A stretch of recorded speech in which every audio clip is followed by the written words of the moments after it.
subscribe my channel and press the bell icon and like and share. Thank you. भालू रात से भूखे थे।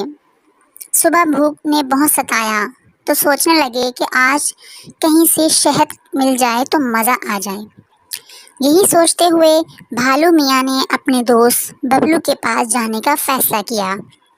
मियाँ भालू जब बबलू के पास पहुँचे तो वो लेट कर किताब पढ़ रहा था। उसने बेचारे भूखे भालू की तरफ कोई तवज्जो ना दी।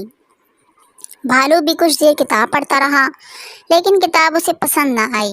कहने लगा, यार बबलू, क्या फजूल किताब पढ़ रहे हो? मुझे बताओ कि शहद कहाँ से मिल सकेगा? बबलू ने कहा, मुझे क्या पता। हाँ, अगर तुम उल्लू के पास जाओ तो शायद बात बन जाए। मियाँ भालू ने सुन रखा था कि उल्लू मियाँ बड़े दाना हैं। चुनाचा वो उल्लू के पास गए और कहा, उस्ताद जी, यहाँ कहीं शहद मिल सकेगा? उल्लू ने कहा, इस सवाल का जवाब सिर्फ लोमड़ी ही दे सकती है। तुम उसके पास जाओ, वो ज़रूर तुम्हारी मदद करेगी।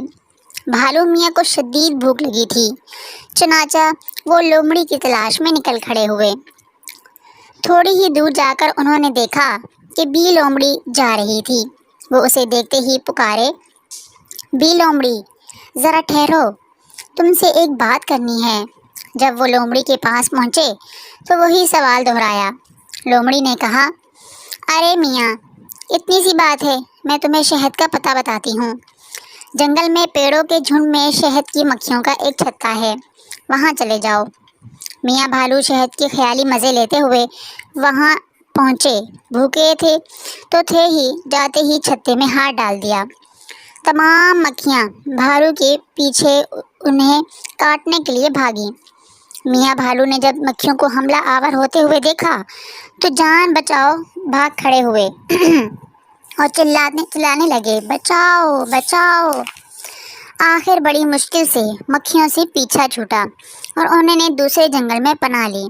बच्चों, इस कहानी से हमें ये सबक मिलता है कि बगैर सोचे समझे हरगिज़ कोई काम नहीं करना चाहिए।